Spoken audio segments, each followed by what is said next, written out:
सबसे बड़ा दुर्भाग्य है, आप काम कितना मर्जी करवा लो, कितना विकास कर लो, उसके नाम पर वोट नहीं मिलेगा सर। ठीक है, आपको इस बात को समझना पड़ेगा। भाजपा पूछ लेता ना, आपने काम के नाम पर वोट दिया?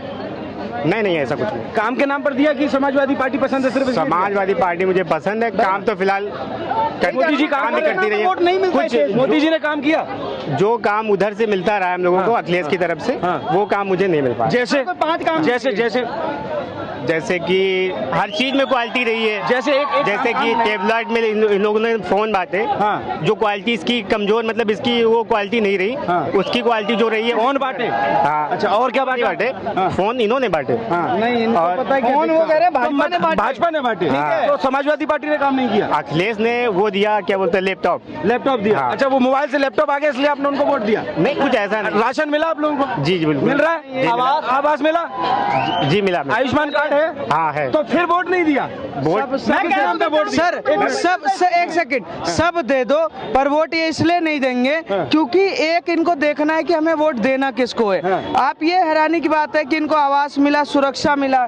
आज उत्तर प्रदेश में यही भाई खड़े हैं, आप इनसे पूछ लीजिए कि उत्तर प्रदेश की कानून व्यवस्था कैसी है। अखिलेश यादव के टाइम पे दंगे होते थे, लुटेरे वहाँ पर घूमते थे, भ्रष्टाचारी घूमते थे, दंगाई घूमते थे, वहाँ के बड़े बड़े क्या नाम है, अतीक अहमद जैसे लोग दंगे फैला रहे थे, विकास दुबे जैसे लोग ये काम कर रहे थे, उन लोगों को योगी आदित्यनाथ ने खत्म किया, आपके परिवार को सुरक्षित किया। अगर किसी के परिवार को सुरक्षा दे और वो अगर व्यक्ति वोट ना दे तो ये सर, इससे बड़ा दोगलापन हो ही नहीं सकता कि इससे बड़ा कोई भ्रष्टाचार, इससे बड़ा कोई दोगलापन इसलिए नहीं हो सकता क्योंकि ये देखते हैं कि सरिया कौन लागू करने वाला है, कौन बचाने वाला है।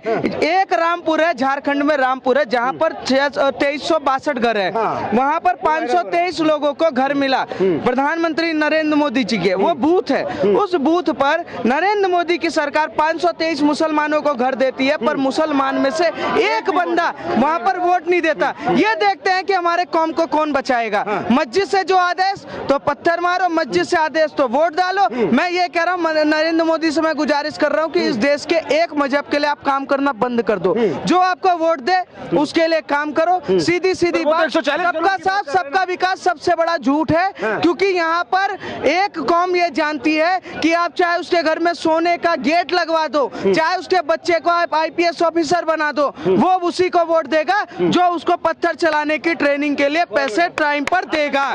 इसके अलावा कोई नहीं है। नरेंद्र मोदी कहते हैं कि एक हाथ में कुरान एक हाथ में कंप्यूटर, पर अखिलेश यादव कह देते हैं कि एक हाथ में कुरान एक हाथ में पत्थर, तो ये कहते नहीं वो सही है, हम उसको वोट देंगे क्योंकि उसने हमें पत्थर चलाने की ट्रेनिंग दी। नरेंद्र मोदी अनपढ़ है, नरेंद्र मोदी सरकार नहीं चला सकता, नरेंद्र मोदी तो पागल है। विकास करके क्या फायदा? सड़कें बना दे, हॉस्पिटल बना दे, इलाज भी कराएंगे, घर में राशन भी खाएंगे और लेटरिन में उसी के जाके हागेंगे, और वोट के टाइम पे साइकिल का बटन दबा के कहेंगे जी हमें पत्थर की ट्रेनिंग तो अखिलेश यादव ने मदरसे में दिलवाई, तो हम तो उसको वोट देंगे ना। तो वो मजहब के हिसाब से वोट देने का जो काम ये लोग कर रहे हैं, ये देश के लिए बहुत बड़ा खतरनाक है और खतरा है। आने वाले समय में हिंदुओं को सोचना पड़ेगा कि आप कब तक राजपूत और ब्राह्मण, वैश्य, SC ST OBC आरक्षण और इसमें बटोगे। आपको सोचना पड़ेगा कि आपके सामने ही वो बंदा किसी और को वोट दे रहा, पूरा घर लेने के बाद, पूरा राशन लेने के बाद, पूरा सब सुविधा लेने के बाद भी वो वोट उसी को दे रहा है जो सरिया की बात कर रहा है, जो मुस्लिम पर्सनल लॉ वोट की बात करता है, जो वक्फ वोट की बात करता है। ऐसे लोगों का बाइकआउट करना ही जरूरी है इस देश के लिए।